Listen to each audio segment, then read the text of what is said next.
The first speaker, we're going to have 4 speakers. The first speaker is Dr. Steve Ryder, Chief Medical Officer for Rally Bio, and he's going to be discussing a case study on tools for rare diseases.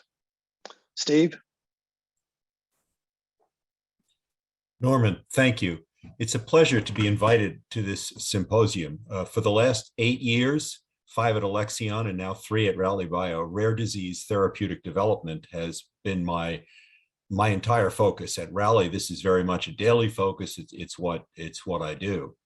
Today, I'll share with you a case example of an assessment tool successfully imported into a rare disease development program. It was introduced to me by David Thompson, Tino Melli, and Kenji Fujita and their colleagues. Next slide.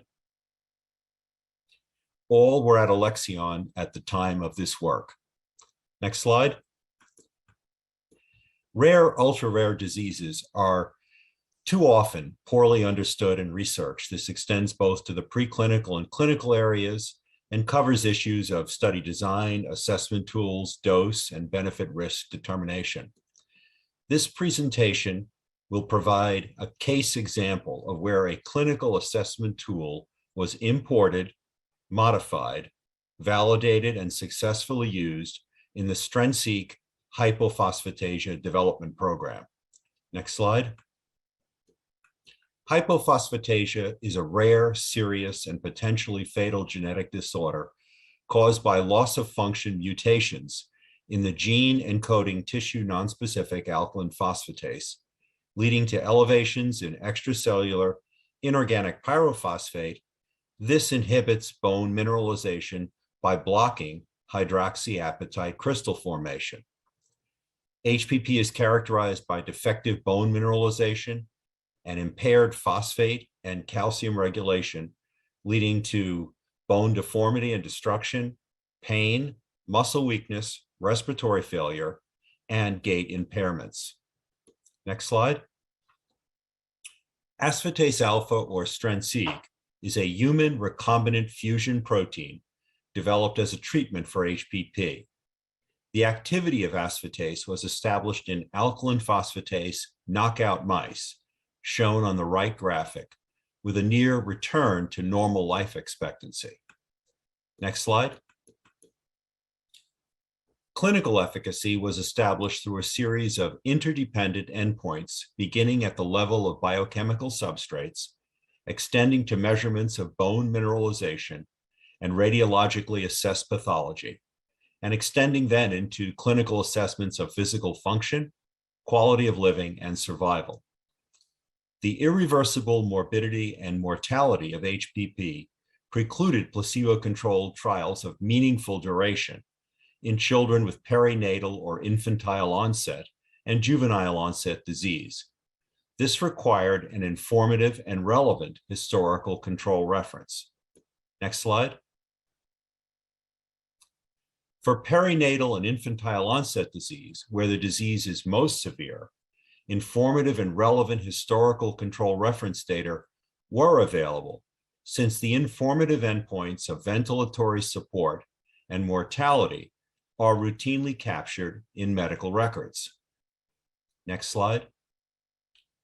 The top panel shows the ventilatory status and patient outcome for 20 matched historical control patients.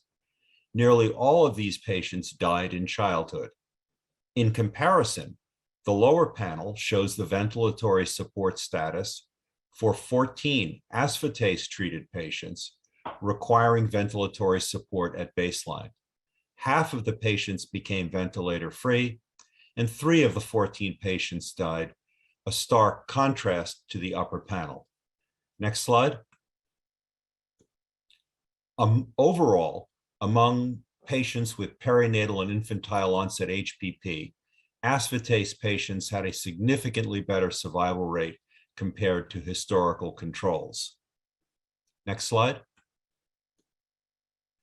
For juvenile onset patients, where mortality is not generally increased, although the morbidity is very real, the assessment endpoints of ambulation, development milestones and activities of daily living were not routinely captured in medical records, and this posed a challenge.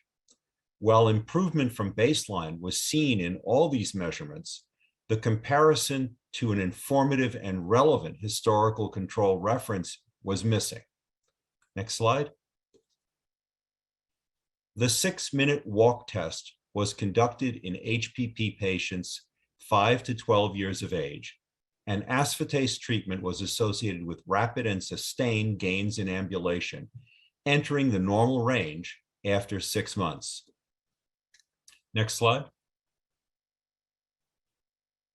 The BOT2 is used to assess strength and physical function in patients 4 to 21 years of age. Using the same display as for the 6-minute walk test, results show median scores reaching the normal range by 1 year of treatment. The next slide will bring this assessment tool to life, displaying from left to right a patient taking the BOT2 at baseline and after 6 months and 3 years of asfotase treatment. Next slide.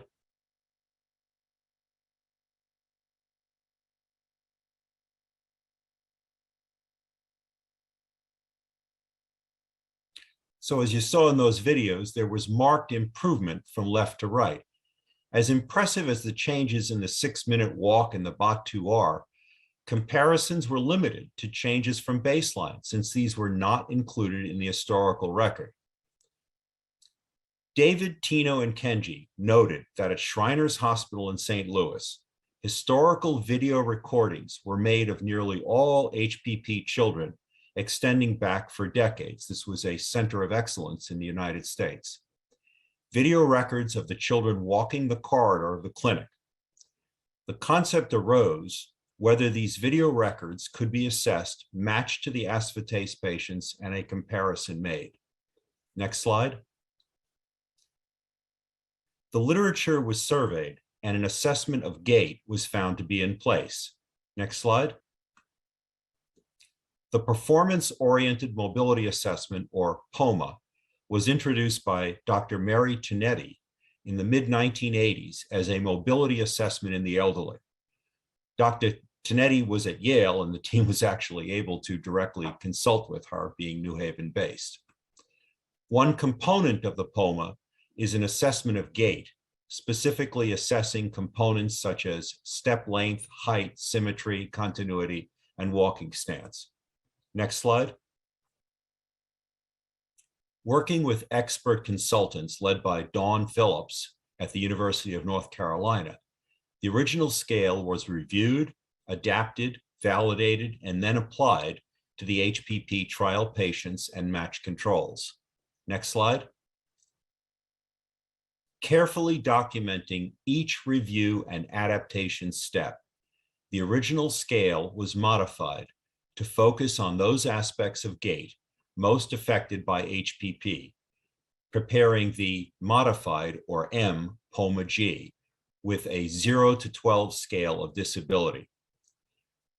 The modifications are listed here and included items such as removing gait initiation, since children don't generally have trouble initiating gait, and removing the rating of path directions, since children may or may not walk in a straight line. Next slide.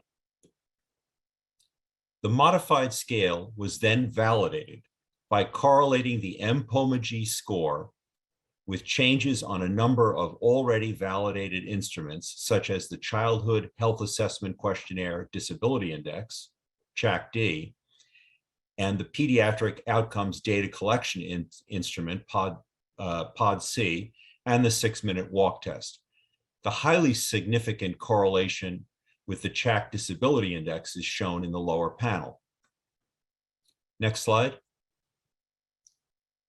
Following validation, the M-POMA-G was applied to video records of 6 historical matched patients and 8 patients receiving asfotase. There were a couple of logistical issues since, as you can imagine, they had to obtain written and informed consent from all of these patients, but it was obtained. Next slide. The median rate of change per year significantly differed between the asfotase treated and the historical control patients, providing support for asfotase in the treatment of patients with juvenile onset HPP. As shown in the bottom, in comparison to the stability of the 6 historical matched patients in the top panel, 7 of the 8 patients receiving asfotase improved, as shown in the bottom panel. Next slide. This work provides a case example of how rare and ultra-rare drug development can be assisted by the logical importation of relevant tools, including their review, modification, validation, and application. Thank you for your attention.